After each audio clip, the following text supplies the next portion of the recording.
Itu hukum.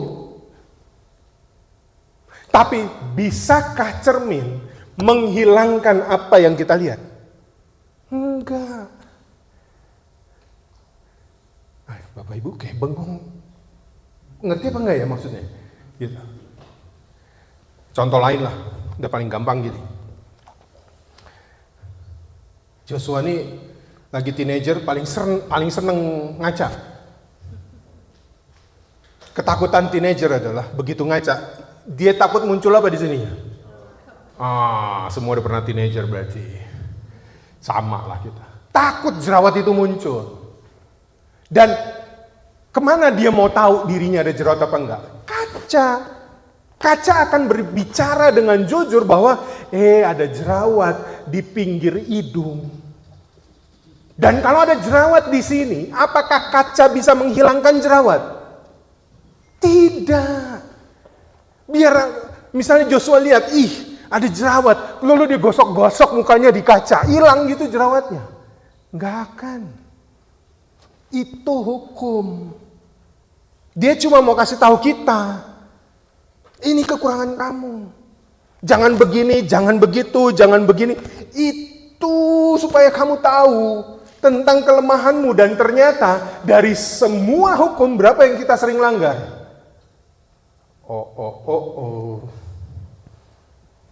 That's the problem. Itu frustrasinya Paulus. Itu frustrasinya Paulus.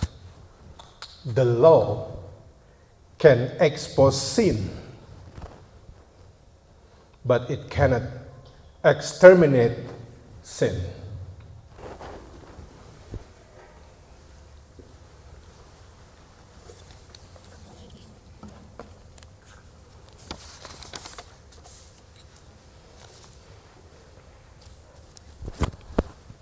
Jemaat Tuhan, firman Tuhan hari ini terambil dari Roma pasal 7 ayat yang ke-15 sampai ayat yang ke-25. Please be raised.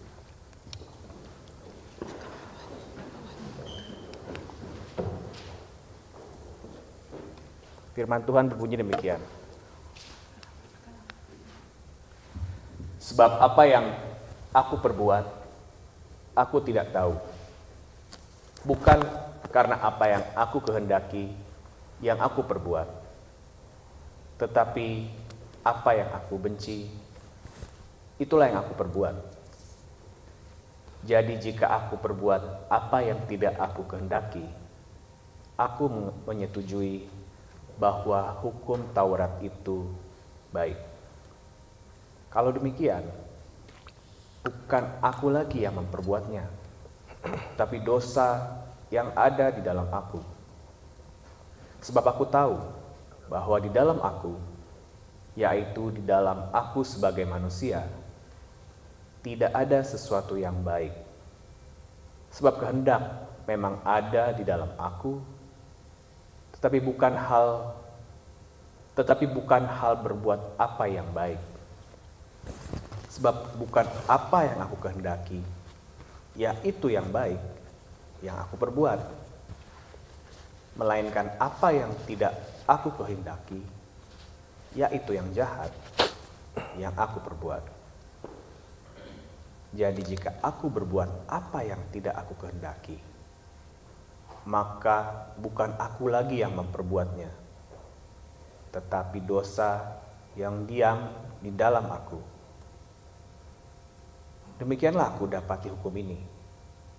Jika aku menghendaki berbuat apa yang baik, yang jahat itu ada padaku. Sebab di dalam batinku aku suka akan hukum Allah. Tetapi di dalam anggota tubuhku, aku melihat hukum lain yang berjuang melawan hukum akal budiku dan membuat aku menjadi tawanan hukum dosa yang ada dalam anggota tubuhku. Aku, manusia celaka, siapakah yang akan melepaskan aku dari tubuh maut ini? Syukur kepada Allah oleh Yesus Kristus, Tuhan kita.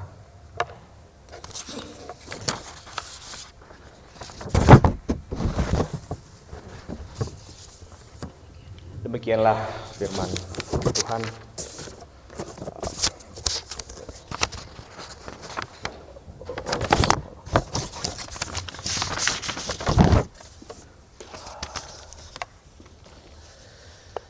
Berbahagialah orang-orang yang memegang peringatan-peringatannya, yang mencari Dia dengan segenap hati, yang juga tidak melakukan kejahatan, tetapi berjalan menurut jalan-jalan yang ditunjukkannya. Haleluya.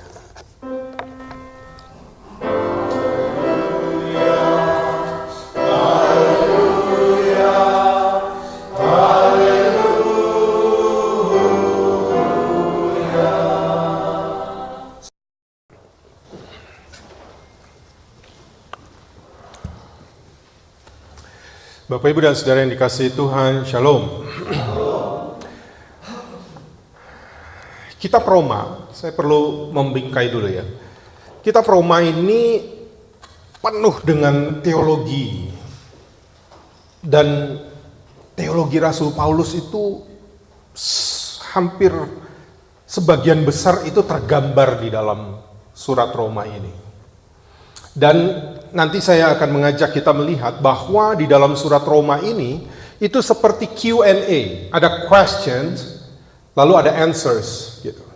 Ya. Jadi seperti ada pertanyaan dan kemudian ada jawaban-jawaban atas pertanyaan itu. Nah, Bapak Ibu perlu memahami dulu bahwa biasanya dalam sebuah dialog, dalam sebuah debat begitu ya, itu pertanyaan diajukan lalu muncul jawaban. Tapi dalam surat Roma kadang-kadang bisa jawaban sudah tertera baru dimunculkan pertanyaan supaya kita mengerti. Itu dulu saya mau jelaskan di awal secara umum tentang surat Roma. Nah, saat ini saya mengajak kita untuk memahami tentang diri dengan apa yang ditulis oleh Rasul Paulus. Gini, banyak di antara kita sebenarnya sudah tahu untuk melakukan yang benar. Saya yakin semua kita yang duduk di sini, kita tahu tentang sesuatu yang benar, tentang sesuatu yang baik dan yang tidak. Yang sesuai firman Tuhan itu seperti apa, kita tahu. Namun berapa banyak dari kita tetap gagal untuk melakukannya. This is the problem. Kita tahu bagaimana seharusnya hidup menjadi orang yang baik, menjadi orang yang benar, tetapi di dalam hati sebenarnya ada juga, di dalam hati itu tahu tentang keinginan yang baik, namun seringkali kita gagal melakukannya sehingga yang terjadi, Bapak Ibu, di dalam diri kita itu sering terjadi konflik. Dan ternyata hal ini bukan masalah kita aja. Dalam bacaan kita Rasul Paulus juga mengalaminya. Tolong ditampilkan ayat yang ke-24.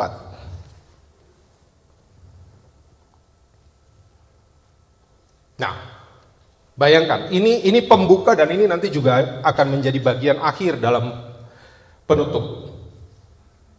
Paulus sampai bilang begini, aku manusia celaka. Celaka. Kenapa? Di dalam diriku, di dalam batinku, aku tahu tentang yang baik, tetapi perbuatan yang keluar yang tidak baik. Dia sampai bilang, aku celaka. Ini pernyataan seperti hampir frustrasi. Ini kegelisahan Rasul Paulus yang nyata-nyata di sini dia katakan. Lalu dia bilang, siapakah yang akan melepaskan aku dari tubuh maut ini? Saudara harus mengerti, saya ajak saudara mengerti latar belakang di balik ini. Dia bilang tubuh maut ini, the body of death, dia bilang.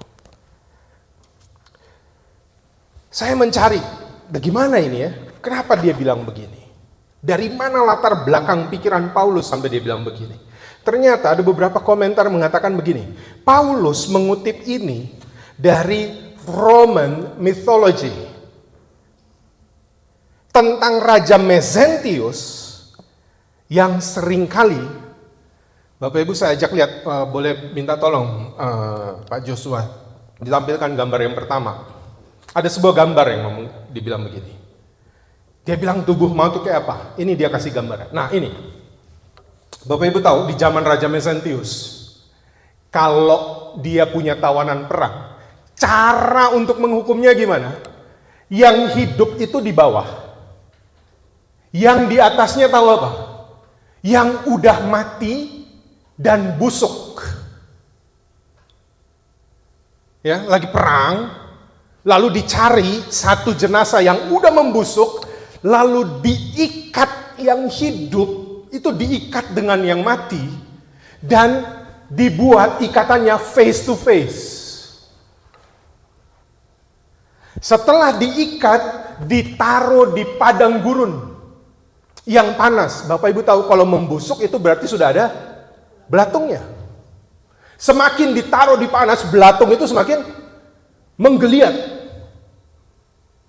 Dan ketika menggeliat, si tawanan ini nggak bisa bikin apa-apa. Yang dia lihat adalah jenazah yang busuk, mayat yang busuk, dengan belatung-belatung yang ada. Setelah belatung-belatung itu habis nanti, menggerogoti daging yang busuk ini, dan selanjutnya siapa? Dia. Bayangkan gimana stresnya orang yang ada di bawah ini. Dan ini sebuah penghukuman yang sangat sadis. Mati pelan-pelan, tapi tingkat frustrasinya sangat tinggi. Nggak bisa bikin apa-apa. Nah, dari sini saya mau mengajak kita memahami bahwa Paulus bilang, gimana soal tubuhku ini? Aku ini seperti cerita mitos Roma kuno ini, bahwa seperti orang yang hidup tapi sedang disiksa menuju kepada kematian. Dan mati itu pelan-pelan. Dan orang yang di bawah ini biasanya selalu, hampir selalu mengalami, apa mau dibilangnya? Gila gitu. Seperti gila. Karena dia stres dia lihat ini. Ini yang Paulus katakan. The body of death. Sin as the body of death. Nah, kegelisahan Paulus ini adalah sebuah frustrasi yang mendalam ketika dia menyadari dirinya. Dan dia mau menggambarkan gini, kalau kita punya musuh Bapak Ibu, ada musuh kita yang gak senang sama kita, mungkin kita bisa menghindar, karena itu di luar, kelihatan. Kalau ada orang yang menyakiti kita, mungkin kita bisa jaga jarak dengan dia. Kalau kita merasa berada di lingkungan yang buruk, mungkin kita bisa pindah ke lingkungan yang baru. Kalau ada pekerjaan yang menghancurkan kita, membuat kita frustrasi secara mendalam, mungkin kita bisa resign dan cari pekerjaan yang baru. Kalau ada tempat yang penuh dengan godaan, mungkin kita bisa meninggalkan tempat itu. Tapi, bagaimana kalau musuh itu ada di dalam diri kita sendiri? Bagaimana kalau suatu hari kita menyadari bahwa ternyata saya sendiri nggak gitu ngerti diri saya. Saya mau mengajak kita memahami frustrasi, kegelisahan yang dialami Rasul Paulus saat itu. Seolah-olah dia mau bilang begini, saya tahu apa yang benar, tetapi yang saya lakukan yang salah. Saya tahu saya harus sabar, tetapi kok saya seringkali dikasih kesempatan untuk sabar, saya malah meledak-ledak dan marah. Saya tahu harus mengampuni, tetapi saya seringkali senang menyimpan luka dan dendam dalam diri saya. Saya tahu saya harus berhenti melakukan hal-hal yang tidak berkenan di hadapan Tuhan, tetapi saya terjebak justru mengulanginya lagi dan lagi dan lagi.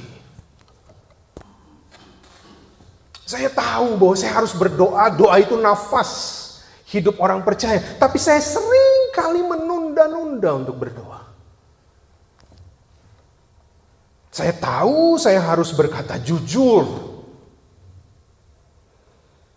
Tapi seringkali saya memilih jalan yang lebih aman bagi diri. Sehingga saya berpikir, ya bohong tipis-tipis, oke lah. White lies. It's okay.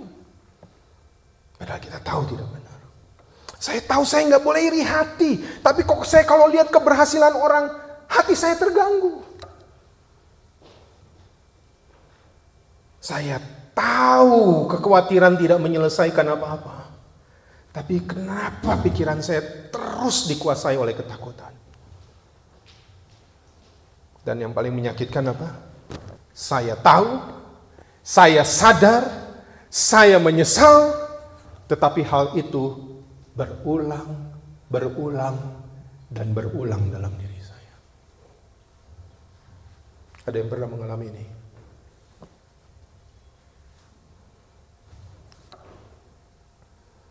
Inilah tragedi manusia. Bahwa aku tahu yang baik, tetapi aku tidak sanggup melakukannya.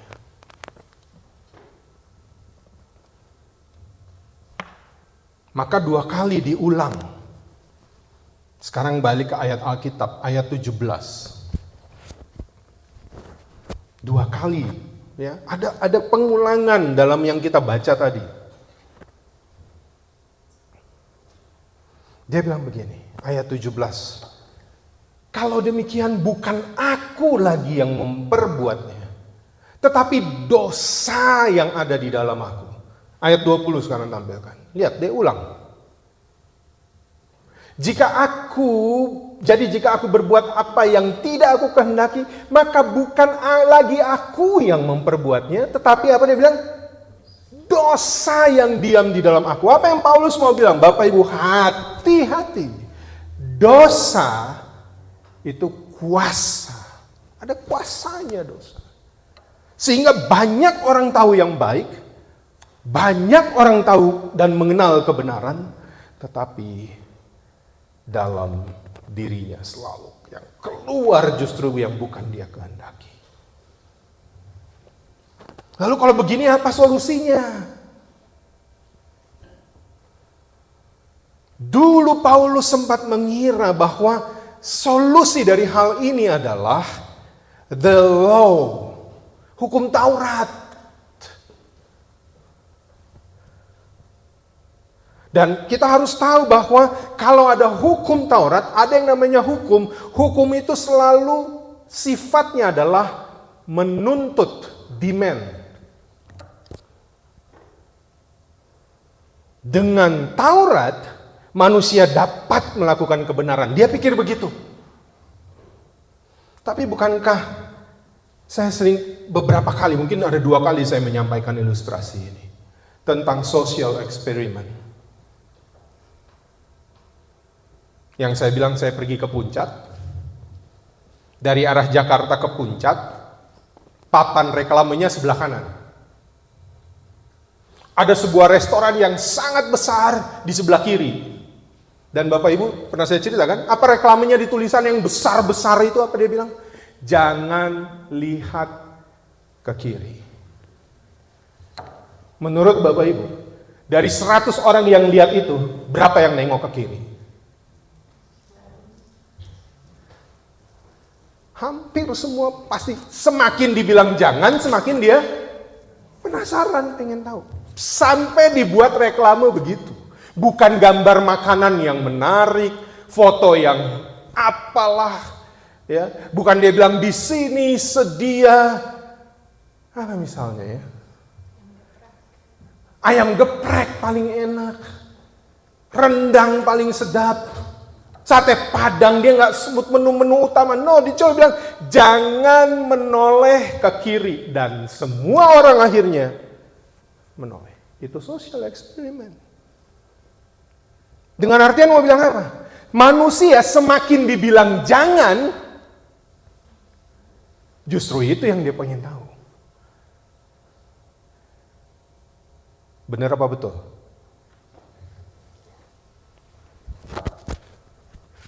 Hukum Taurat 10, saya udah bilang. Turunannya 613, jangan ini, jangan itu, 613. Semakin dibilang jangan, semakin itu peperangan yang ada di dalam batin. Nah, maka saya menggambarkannya begini Bapak Ibu. Bukan berarti hukum Taurat itu buruk, tidak. Hukum Taurat itu diberikan untuk kita tahu juga nanti. Jadi apa yang diberikan Tuhan itu semua akan mengacu pada perjanjian baru. Perjanjian lama adalah perjanjian baru yang belum disingkapkan, dan perjanjian baru adalah perjanjian lama yang disingkapkan. Oke? Nah, maka hukum itu seperti gini. Saya bangun pagi-pagi. Saya ambil contoh apa ya? Inilah.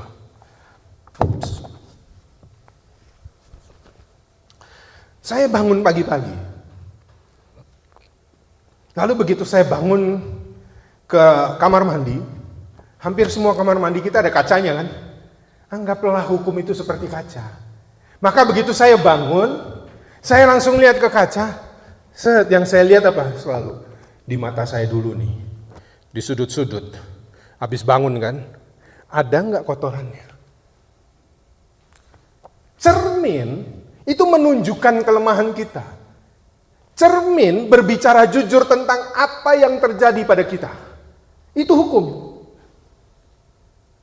Tapi bisakah cermin menghilangkan apa yang kita lihat? Enggak. Bapak Ibu kayak bengong. Ngerti apa enggak ya maksudnya? Gitu. Contoh lain lah, udah paling gampang gini. Joshua ini lagi teenager, paling seneng ngaca. Ketakutan teenager adalah begitu ngaca, dia takut muncul apa di sini? Semua udah pernah teenager berarti. Sama lah kita. Takut jerawat itu muncul. Dan kemana dia mau tahu dirinya ada jerawat apa enggak? Kaca. Kaca akan berbicara dengan jujur bahwa ada jerawat di pinggir hidung. Dan kalau ada jerawat di sini, apakah kaca bisa menghilangkan jerawat? Tidak. Biar misalnya Joshua lihat, ada jerawat, lalu dia gosok-gosok mukanya di kaca, hilang gitu jerawatnya. Nggak akan. Itu hukum. Dia cuma mau kasih tahu kita, ini kekurangan kamu. Jangan begini, jangan begitu, jangan begini. Itu supaya kamu tahu tentang kelemahanmu. Dan ternyata dari semua hukum, berapa yang kita sering langgar?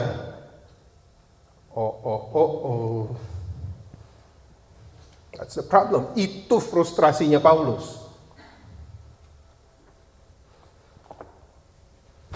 Itu frustrasinya Paulus. The law can expose sin,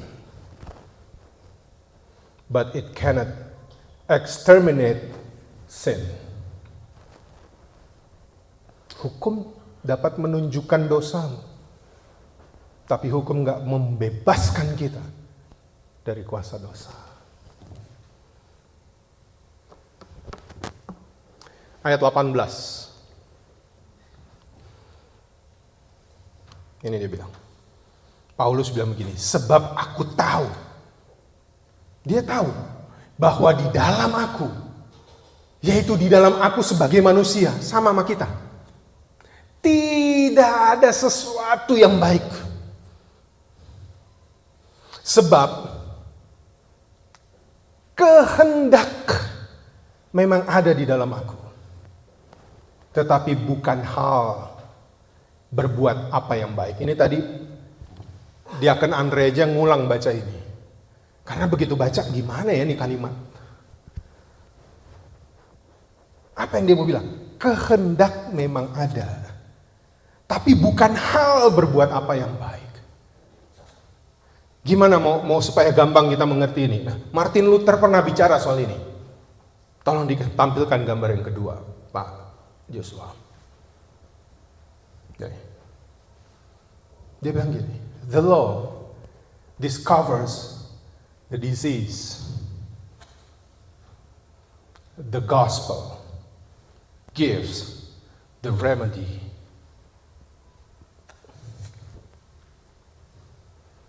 Ini yang dibilang.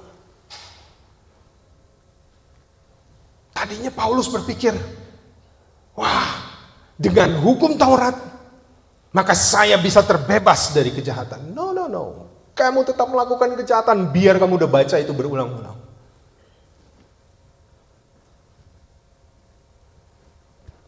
Ria sama Jessica saya suruh hafal hukum Taurat.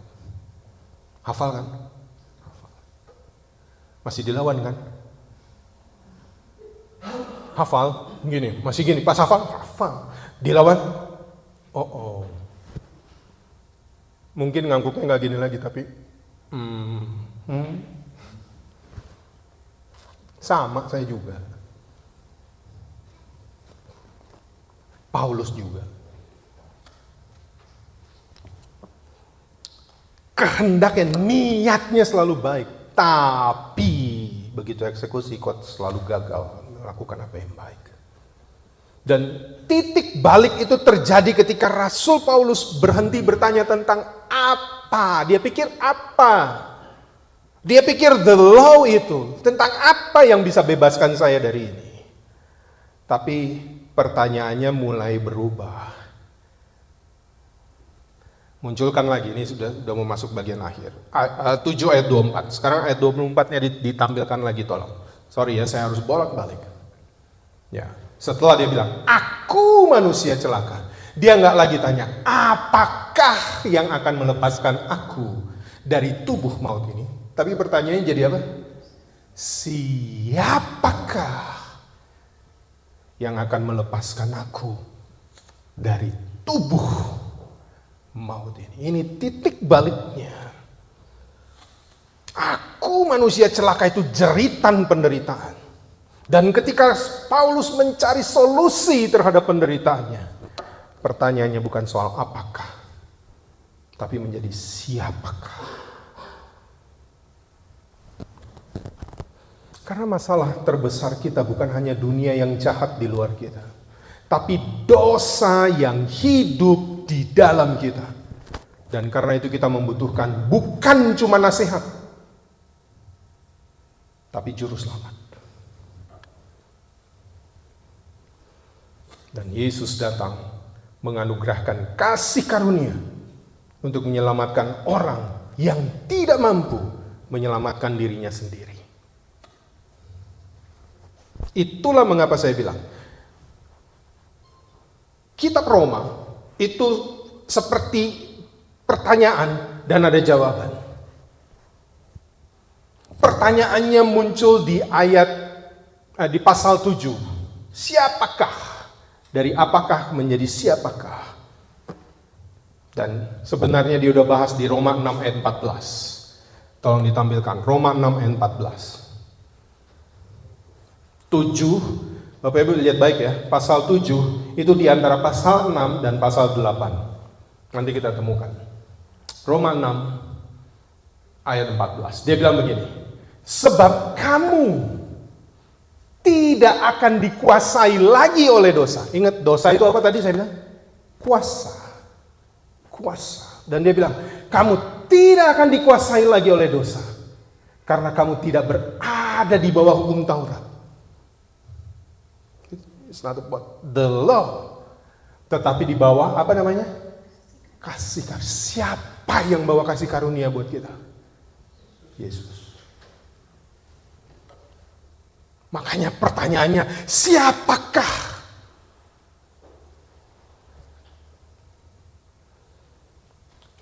Saudara-saudara, walaupun kita sudah hidup di bawah kasih karunia, tapi ingat baik, perang di dalam hati kita belum selesai. Bagi setiap orang yang ada di dalam Kristus, penghukuman sudah selesai. Tapi ketika hati kita berteriak, aku manusia celaka, siapa yang dapat melepaskan aku? Maka pandanglah salib dan dengarlah jawaban Injil. Kembali Sekarang di ayat 25. Setelah dia tanya siapa di ayat 24, pasal 7 ayat 25. Ini jawabannya. Dia bilang apa? Syukur kepada Allah oleh Kristus Tuhan kita. Kita mungkin masih lemah, tapi kita tidak akan pernah ditinggalkan oleh Tuhan Yesus.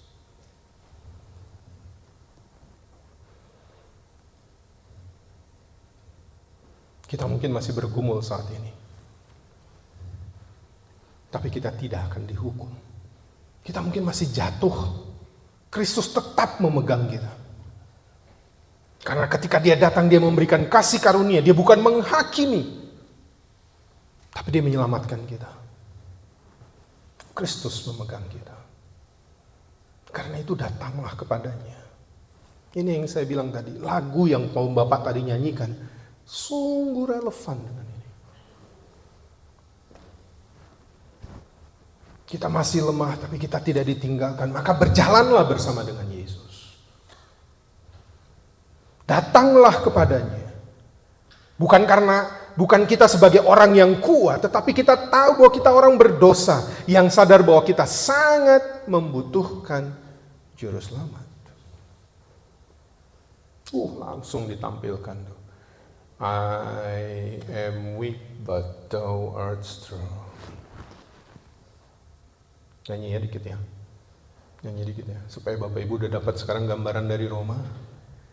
Kita bisa memahami apa dari ini. Mas Ulung, boleh ya Mas Ulung? Mohon maaf Mas Ulung, merepotkan sedikit. Dikit aja, ya.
Begitu kita tahu bahwa kita manusia celaka, nggak bisa jalan sendiri. Jalan sama Sang Pemberi kasih karunia. Dia nggak akan pernah melepaskan kita. Dan lihat, just a closer walk with thee. Siapa yang harus walk with thee? Kita, karena Yesus nggak pernah jauh. Aku menyertai kamu senantiasa sampai. Tapi yang sering menjauh siapa? Karena kita berdoa, Tuhan, karena dosaku rasanya Engkau jauh. Itu perasaan ngana. Tapi Tuhan gak pernah Tuhan bilang, aku menyertai kamu. Tapi karena dosa, itu membuat kita, wah ini Tuhan jauh, Tuhan ada. Cuma kita yang selalu mau menjauh. Makanya ini pesannya. Kalau kita sadar bahwa kita manusia celaka, kita tahu yang baik, tapi ketika yang keluar yang tidak baik, Bapak Ibu, makanya Paulus bilang syukur kepada Allah oleh Yesus Kristus Tuhan kita, kasih karunia-Nya membebaskan saya dari penghukuman dan kuasa dosa. Maka saya paling akhir mengajak kita baca sama-sama Roma 8 ayat 1. Kita baca ya. Ini Paulus bilang begini nih. Setelah dia bilang, aku manusia celaka. Tapi apa yang dia bilang? Kita baca 1, 2, 3. Demikianlah sekarang tidak ada penghukuman bagi mereka yang ada.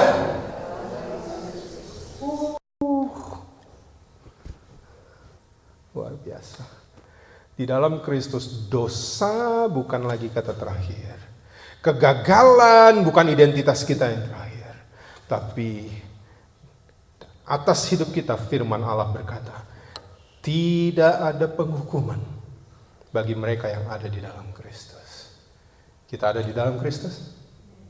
Ya. Maka berjalanlah selalu dan mendekatlah selalu kepada Dia. Itu yang dibilang oleh Yesus dalam Yohanes 15. Di luar aku kamu tidak dapat berbuat apa-apa. Apa yang baik menurut kehendak hatimu belum tentu itu lahir lewat perbuatanmu. Karena kalau kau di luar Tuhan kamu tidak dapat berbuat apa-apa. Tapi di dalam Kristus kita dibebaskan dari dosa. Soli Deo Gloria. Tuhan memberkati kita. Amin.